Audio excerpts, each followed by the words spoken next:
Once again, the Queen of Consorts surprises us, but not in a good way. Made lurid and false claims about the royal family, which played on her fears and fueled paranoia. The whispers had always been there, circling quietly through corridors dressed in gold and silence. But whispers don't explode on their own. They build. They sharpen. And then, suddenly, they break into something no one can control. That corridor, just another narrow passage inside a palace that has survived betrayals, scandals, and decades of controlled damage, became the stage for something far more dangerous. Not just anger. Exposure. Catherine stood exactly where she was expected to be. That's what made it worse. She wasn't out of place. She wasn't pushing forward. She was simply there, calm on the surface, but something underneath had already started to fracture. Because placement in that world is never accidental.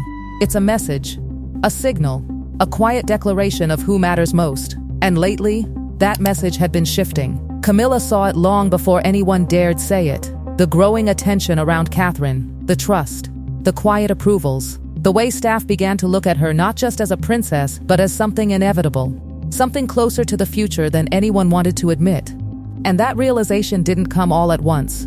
It crept in. Through meetings, through seating plans, through moments where Catherine said very little, yet somehow controlled everything. That's what made the confrontation so dangerous. It didn't begin with shouting. It began with accusation controlled, deliberate, but carrying years of something unresolved. Camilla stepped closer, her words cutting through the polite air, suggesting that Catherine had allowed herself to become something more. Something that threatened the balance. Catherine didn't rise to it. She didn't defend herself with force. She simply denied it quietly, calmly, and somehow that restraint didn't calm the situation. It made it worse. Because silence inside that family doesn't mean peace. It means pressure. And pressure always finds a way out. Then came the moment no one expected. The movement. Quick, emotional, uncontrolled, Camilla reached forward not just physically, but symbolically. A line crossed in front of witnesses who suddenly didn't know where to look. And Catherine, she didn't fall apart. She didn't react with anger. She stepped back. Stunned, humiliated, but still standing. That's when everything changed. William didn't hesitate, not even for a second. He moved between them with a force that shattered years of royal training in an instant. This wasn't the composed future king anymore. This was something else, something personal. His voice cut through the corridor, not polished, not measured, but sharp enough to make even the most disciplined staff lower their eyes, because what they were seeing wasn't supposed to happen. Not like this, not in front of them. And once it happened, it couldn't be undone. A single staff member breaking away, a quiet alert sent to a senior aide, a message recorded not as gossip but as fact. That's when the incident stopped being emotion and became something far more dangerous. Documentation, evidence, a moment frozen not just in memory, but inside the system. And somewhere behind closed doors, Charles received that message. Not as a rumor, not as a complaint, but as a warning. Because now the situation had shifted. This wasn't just about tension anymore. It was about choice. Protect Camilla and risk losing William. Protect Catherine and expose a fracture the palace had spent years trying to bury. But the real question wasn't what happened in that corridor. It was why it happened at all. Because moments like this don't come from nowhere. They come from patterns, from decisions made quietly, from changes no one announces, but everyone feels. Catherine wasn't just standing there as a princess. She was standing there as something else entirely. Something closer, something stronger, something that didn't need to fight to be seen. And Camilla, she felt it. Not as a theory. What happened next didn't explode in public. That would have been easier to control. No, this shifted into something far more dangerous. Silence. Strategic, deliberate, suffocating silence. Because inside a palace, silence isn't calm, it's calculation. Behind closed doors, the weight of that corridor followed everyone. Not loudly, not dramatically, but in small, precise changes that only those inside the system truly understand. A name missing from a schedule, a meeting adjusted, a presence quietly removed.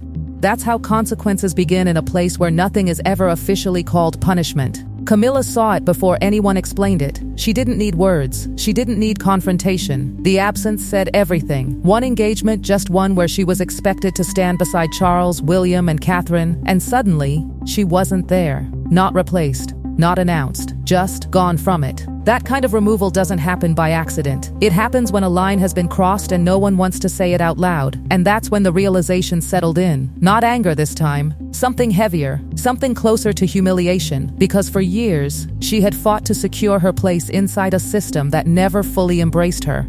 And now, with one quiet adjustment, that place felt uncertain again. Temporary. Conditional. As if everything she had built could shift. Just like that. But what made it worse wasn't the removal. It was what replaced it. Catherine remained. Not louder, not more visible in an obvious way, but steady. Untouched on the surface, yet carrying something deeper behind her composure. She didn't react publicly. She didn't acknowledge the shift. And that restraint, it didn't weaken her position. It strengthened it. Because in a system that thrives on reaction, the one who doesn't react becomes the center of gravity. William stayed close to her. Closer than before. Not just physically, but symbolically.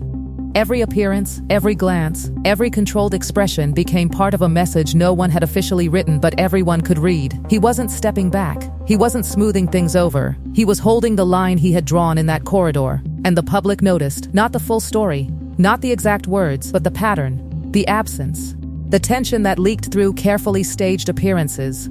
A missing figure here, a slightly altered formation there. Catherine's composed smile carrying just a trace of something heavier. William's expression tight, controlled, but unmistakably different.